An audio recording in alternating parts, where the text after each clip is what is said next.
գնաց տեղից։ Չգիտեմ երբևէ եղել եք հին իրերի շուկայում թե ոչ, բայց ոսկե կանոնը հետևյալն է. այն ինչ թվում է հին, պարտադիր չէ որ հին լինի, հնարավոր է շատ լավ պատճե լինի։ Այսպեսով փորձում ենք գնորդներին շփոթեցնել եւ վաճառել այն իրը, որը հնի տեսք ունի, բայց նոր է։ Պեկինի հին իրերի շուկան շատ մեծ տարածք է, կարող եք 5-ից 6 ժամ անցկացնել այնտեղ։ Այս հատվածում ունենք շատ արձաններ, որոնք բնականաբար խորհրդանշում են չինական մշակույթը, կան վիշապներ,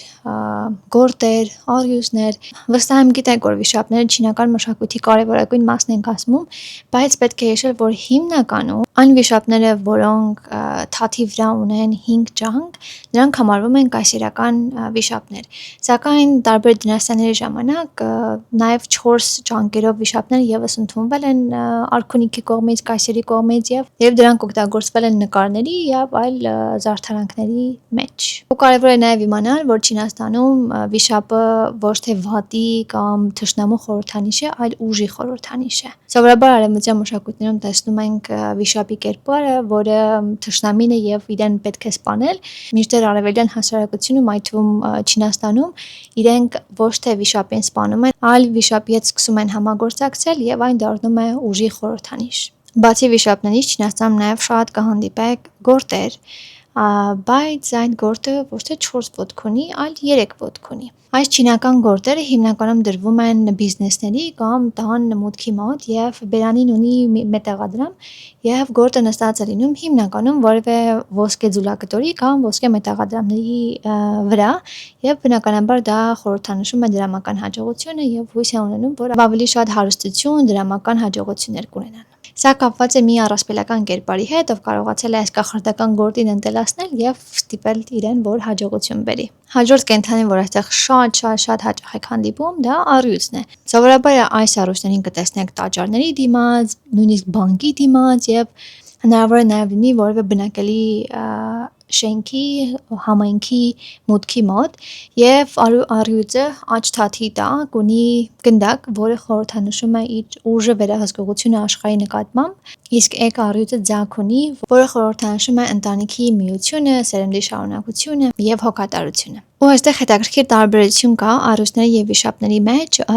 կան վարպետներ, ովքեր պատրաստում են այս առյուծների քանդակը եւ իրենց վարպետությունը ցույց տալու համար բերանի մեջ գնդակ են քանդակում, այնպես որ այդ գնդակը չկարողանա դուրս գալ։ Կա նաև այլ արձան, որը հենց վիշապի արձանն է, որի բերանում կա գնդակ, եւ դա կախարդական մարգարիտն է, ու բնականաբար դա խորհրդանշում է նաև իմաստություն, ուժ, կենսական էներգիա, հաջողություն, բարգավաճում եւ այլն։ Այդ հատվածի հիմնական տաղավարի մուտքի մոտ տեսանք մի պապիկ, ով վաճառում էր գրքեր, Մաոյի արձանները եւ չինական գաղափարախոսության վերաբերյալ գրքեր։ Ու երբ տեսավ, որ ես նկարում եմ, միանգամից ասեց գնացեք այստեղից, ու ես էլ միանգամից կամերան անջատեցի։ Իրականում հետո նկատեցի, որ գրքերի վրա միտեղ նշում կար գրված չինարենով, որ չի կարելի նկարել, բայց այդ տարածքում կան շատ կամերաներ ու ինձ ասել, որ մի նկարիր, մի տեսակ խելքի մոտ չէր։ Մանավանդ այն դեպքում, որ տաղավարների այլ վաճառողներից ոչ ոք մեզ որևէ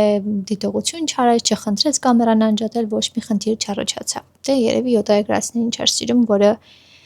նորմալ է այստեղ։ Այս շուկայում բացի գրքերից, Մաոյի արձաններից, նկարներից, վիշապներից եւ այլ կենդանիներից կային նաեւ ընկույզներ։ Բայց այս ընկույզները ուտելու համար չեն նախատեսված, նրանք նախատեսված են ձեռքի մեջ այսպես խաղալու համար։ Ու սա հիմնականում նկատվում է հյուսիսի չինացիների մոտ, իրենք են սիրում այսպես խաղալ ու պարտադիր պետք է լինի 2 ընկույզ, այլ ոչ թե 1-ը։ Ասում են, որ արյան շրջանառությունն է կարգավորում, դա իրենց հանգստացնում է եւ ընդհանրապես դա իրենց մշակույթի մասն է կազմում արդեն։ Քանի որ Չինաստանը շատ մեծ է, հյուսիսի ու հարավի ժողովուրդները իրարից շատ են տարբերվում, թե ուտելիքով, թե ավանդույթներով, թե վարվելակերպով, ընդհանրապես շատ այլ կետերով։ Վստահ եմ հասկացաք, որ այս մասը նվիրված է Վուկոնգին, ով չինական հայտնի ճանապարհորդություն դեպի արևմուտք վեպի գլխավոր հերոսն է։ Նա կապիկ է, ավելի ճիշտ կապիկների արքան է։ Կարողանում է նաև թռչել ամպի վրա, այսպես։ Այս կապիկի չինարեն անուն է Սուեն Հուկոնգ։ Քոն ու չինարենում նշանակում է գիտակցել, հասկանալ, հասնել խորը գիտակցության մակարդակի։ Քոն նշանակում է օդ, դատարկություն եւ բուդդայական փիլիսոփայության մեջ այն նշանակում է, որ ամեն ինչ փոփոխական է եւ պետք չէ կառչել ինչ-որ նյութական բաներից։ Կարող ենք Վուկոնգը այսպես թարգմանել՝ նա, ով գիտակցել է դատարկությունը։ Եվ մեկ այլ կարևոր բան, որ պիտի իմանանք Վուկոնգի մասին, այն է, որ նա ծնվել է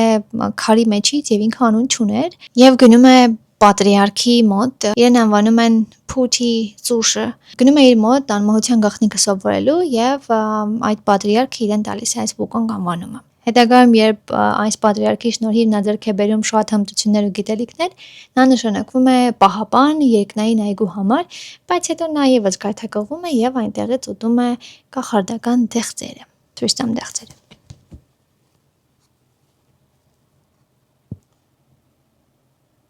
Պապիկը այս պատմության մեջ խորհրդանշում է ազատ ոգու դրսևորում, խելք, ճկունություն եւ նաեւ ուժ ու կախարդանք։ Այն շատ հայտնի է չինական մշակույթում եւ երբ մարդիկ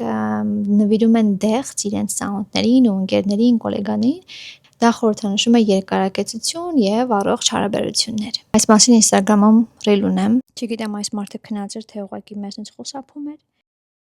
Չինաստանում գնալ հին իրերի շուկա ու թեյի համար նախատեսված պարագաներ, թեյնիկներ չգտնել ուղղակի անհնար է։ Սակայն այստեղ էլի կարևոր է իմանալ, որ այս թեյնիկները շատ բարձր որակ չունեն, հին տարբերակները չեն եւ իրենք շատ լավ պատճեններն են։ Դրա համար եթե ուզում եք գտնել հին թեյնիկ, պետք է ինչ-որ հստակ մասնագետի մոտ գնաք, ով ձեզ կկարողանա ուղղորդել, բացատրել որն է հին եւ որն է հնի լավ պատճեն։ Հանդիպում ենք այս մարդը, նա շատ հարգալից էր մեծ եւ տեսա, որ հետաքրքրված ենք այս կարմիր գրքերով ու ցույց տվեց այն տարբերակները, որ ուներ։ Ասաց նաեւ, որ ունի անգլերեն տարբերակը, չինարեն անգլերեն տարբերակը, նաեւ ռուսերենը, հարցրեցինք արդյոք ունի իտալերենը, բայց չուներ։ Դե չեմ ասում հայերենի մասին, որովհետեւ անհնար էր ունենալ։ Ամուսինս ու ես հավաքում ենք հին պատմություն ու արժեք ունեցող գրքեր, բնականաբար ինչքան որ վճարունակ ենք, եւ գնացել ենք այս հին իրերի շուկա հատուկ գրքերի բաժինը նայելու, բայց մեր բախտից այդ օրը փակ էր։ Նախորդ ստուգել ենք չինական կայքերում, այնտեղ նշված էր, որ առավոտից մինչև երեկո աշխատում են, բայց երևի ինչ որ վերանորոգման մեջ են դրա համար փակ էր կամ գուցե աշխատում են միայն շաբաթ-կիրակի օրերին, սակայն on-line ոչ մի ինֆորմացիա չկար այդ մասին։ Մենք ուզում էինք գտնել Վուկոնգի առաջին հրատարակություններից, որը մոտ 1950-60-ականներին է եղել։ Ունենք տանը մի քանի օրինակ, բայց ուզում ենք հասկանալ արդյոք կան այնտեղ ինչ-որ թաքնված գրքեր։ Չգտանք, սա երևի թե առիթ էր այնտեղ վերադառնալու համար։ Վստահ եմ գիտենք, որ չինականում շատ հայտնի է նաև չինական ավանդական բժշկությունը, Traditional Chinese Medicine (TCM), ու այս չինական ավանդական բժշկության մեջ շատ կարևոր է նաև ասեղնաբուժությունը եւ եթե երբևէ կարդացել եք կամ տեսել եք որևէ գիրք ասեղնաբուժության վերաբերյալ, հավանաբար տեսել եք, որ այնտեղ կա ինչ-որ մարդու կերպար, արձանի կամ նկար, որտեղ ամեն կետի վրա գրված է թե ինչի համար է այդ կետը եւ եթե ասեղը մտցնեք հենց այդ կետի մեջ, կիմանաք թե մարմնի վրա ինչ ազդեցություն այն կարող է թողնել։ Այսպիսով այս շուկայում կարող եք տեսնել նաև չինական ավանդական բժշկության այդ արձանիկներից։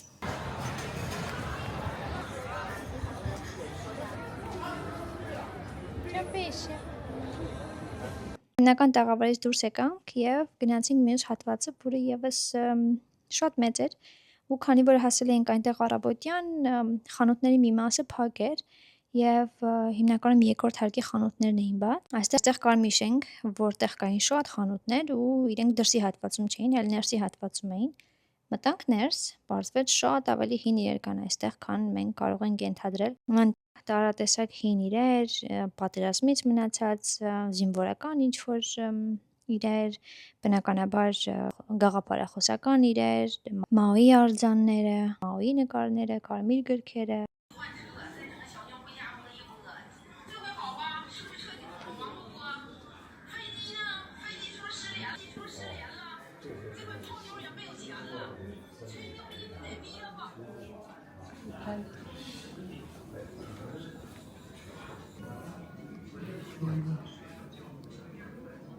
Claro, en tailandés es justo.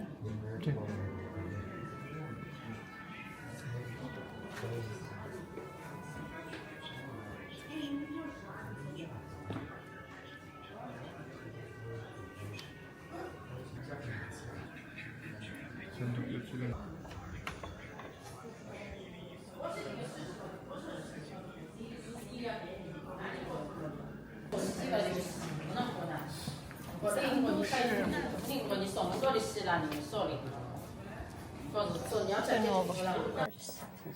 Հետո մի խանութ կար, որը շատ ավելի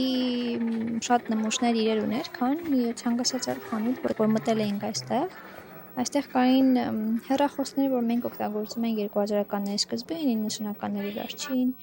Կար նաև Մաոյի արձանը, որը կարծես թե մոտ 3 մետր էր։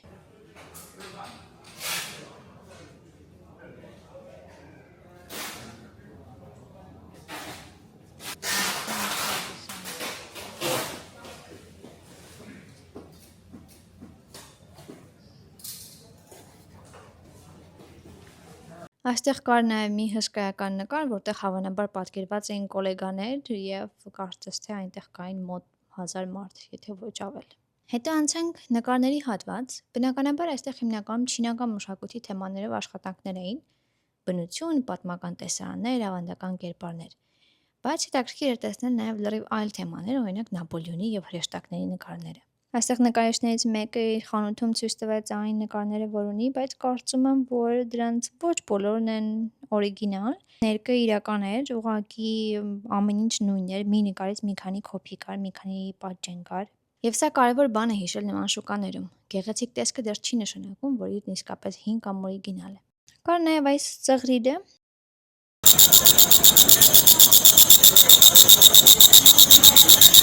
Կարծում եմ այսքանը, հուսամ վիդեոն օգտակար էր եւ Պեկինի հին իրերի շուկայի մասին արդեն տեղեկատվություն ունեք եւ գիտեք ինչ տեսք ունի, ինչեր են վաճառում։ Հաջորդ վիդեոն հավանաբար կփոստեմ Պեկինի արգելված քաղաքի մասին, The Forbidden City, որտեղ 500 տարի շարունակ ապրել են Չինաստանի կայսրերը։ Մինչեւ գնալը մի բան ցույց տամ, մենք ձեռք ենք բերել Սասունցի Դավիթ էպոսի չինարեն տարբերակը, որը տպագրվել է 1957 թվականին։ Ինչպես հասկացել եմ, այն թարգմանել են ռուսերենից չինարեն, որովհետև էջերից մեկում կար ռուսերեն մի հատ բառ, երևի նշում էին այլ, որ հենց այդ բառն էին ուզում թարգմանել։ Հիմա մի քանի էջ ցույց տամ։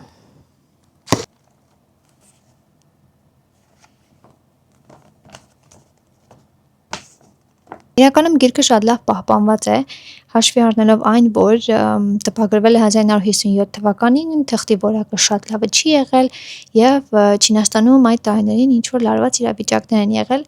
որտեղ շատ մշակութային արժեքներ վերացվել են։ Կարող եք միանալ ալիքին, աջակցել ինձ, նայել վիդեոները, նոր բաներ իմանալ Չինաստանի մասին ու ընդհանրապես կյանքի մասին, որը Հայաստանից դուրս է։ Միշտ հանդիպում։ Ciao